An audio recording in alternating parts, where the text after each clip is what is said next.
Hi guys, this is Pawi and let me share you my favorite finds from Sephora.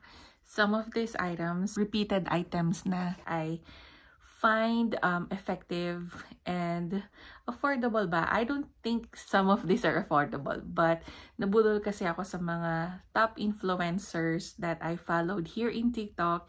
And as well, ito yung mga repeated purchase ko na and hopefully you'll be able to try them as well. So here is, hindi naman marami, ito lang. So I think this are like 5 items. This is the trial size for the Ole Henriksen Banana Bright Eye Cream and the Peptide Boost Moisturizer.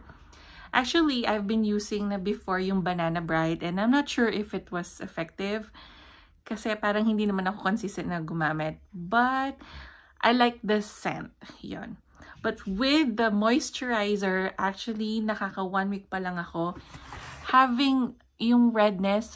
So, it really helps para hindi mag-flare yung redness, especially kapag mainit. Then, I have Summer Fridays. But this one, I'm surprised, hindi ganon ka-heavy feeling. So, try natin. Ayan. Ayan. Diba? Instant hydrated na yung lips mo. So, parang instant, ano na to, filler sa lips. Ayan. Super nice. And I got this in shade Vanilla Beige. Ayan.